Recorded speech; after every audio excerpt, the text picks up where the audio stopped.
ಅಕ್ಷರಸ್ಥರು ಇವತ್ತು ಸರಿಸುಮಾರು 80% ಅಕ್ಷರಸ್ಥರು. ಆದರೆ ಎಲ್ಲ ಅಕ್ಷರಸ್ಥರು ಕಾನೂನಿನ ಜ್ಞಾನ.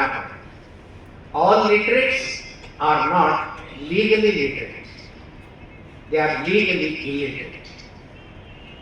ಕಾನೂನಿನ ದೃಷ್ಟಿಯಲ್ಲಿ ಬಹಳ ಹಿಂದೆ ಹೀಗೆ ಬರ್ತೀವಿ, ದಸ್ಕತ್ ಆಗ್ತೀವಿ, ಪುಸ್ತಕ ಓದ್ತೀವಿ, ಆದರೆ ಕಾನೂನು ಗೊತ್ತಾದ್ರೆ ಈ ಕಾನೂನು ಗೊತ್ತಿಲ್ಲದೆ ಇರೋದ್ರಿಂದ ನಾವು ನಮ್ಮ ಸಂವಿಧಾನದಲ್ಲಿ ನೀಡಿರ್ತಕ್ಕಂಥ ಹಕ್ಕುಗಳನ್ನ ಅನುಭವಿಸಕ್ಕಾಗ್ತಾ ಇದೆ. ನಮ್ಮನ್ನ ಹಕ್ಕುಗಳನ್ನ ಇನ್ನೊಬ್ಬರು ಕಿತ್ಕೊಂಡು ಹೋಗ್ತಾ ಇದ್ದಾಗ ಅದು ನಮ್ಗೆ ಗೊತ್ತಾಗ್ತಾ ಇದೆ. ಹಾಗೆ ನಮ್ಮ ಹಕ್ಕುಗಳನ್ನ ನಾವು ಅನುಭವಿಸ್ಬೇಕು, ನಮ್ಮ ಹಕ್ಕುಗಳ ಇನ್ನೊಬ್ಬರು ಕಿತ್ಕೊಂಡು ಹೋಗೋದನ್ನ ತಡಿಬೇಕು, ನಮ್ಮ ಜೀವನ ಹಸನಾಗಿರ್ಬೇಕು ಅಂದ್ರೆ ನಾವು ಕಾನೂನಿನ ಸಾಕ್ಷರತೆಯನ್ನ, ಅದರಲ್ಲೂ ಸಂವಿಧಾನದ ಸಾಕ್ಷರತೆಯನ್ನ ಹೆಚ್ಚಿಸ್ಕೋಬೇಕಾಗಿದೆ.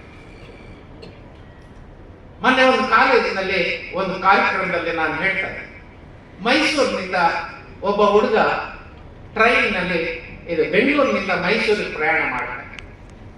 ಮೈಸೂರಿನಲ್ಲಿ ರೈಲ್ವೆ ಸ್ಟೇಷನ್ ಹಿಡಿದು ಹೊರಗಡೆ ಹೋಗ್ಬೇಕಾದ್ರೆ ಆ ಗೇಟ್ ಅಲ್ಲಿ ಉದ್ದದ ಒಂದು ಕಬ್ಬಿಣದ ರಾಡ್ ಇರ್ತದೆ. ಅದೇನೋ ಅದು ಯಾರು ಬಿಸಾಕಿದ್ದಾರೆ, ಯಾರು ಎತ್ಕೊಂಡು ಹೋಗ್ತಾ ಇಲ್ಲ, ನನ್ನ ಕಿಟಕಿಗೋ ಬಾಗಿಲಿಗೋ ಆಗುತ್ತೆ ಅಂತ ಹೇಳಿ ಅವನ ಭುಜದ ಮೇಲೆ ಇಟ್ಕೊಂಡು 4 ಹೆಜ್ಜೆ ಹೊರಗಡೆ. ಅಷ್ಟರಲ್ಲಿ ರೈಲ್ವೆ ಪೊಲೀಸ್ನವ್ರು ಬಂದು ನಮ್ಮ ಆಸ್ತಿಯನ್ನ ಇವನು ಕತ್ಕೊಂಡು ಹೋಗ್ತಾ ಇದ್ದಾನೆ ಅಂತ ಹೇಳಿ ಅವನು ಅರೆಸ್ಟ್ ಮಾಡಿ ಮ್ಯಾಜಿಸ್ಟ್ರೇಟ್ ಮುಂದೆ ನಿಲ್ಲಿಸಿ. ಮ್ಯಾಜಿಸ್ಟ್ರೇಟ್ ಅವ್ರು ನೋಡಿದ್ರು,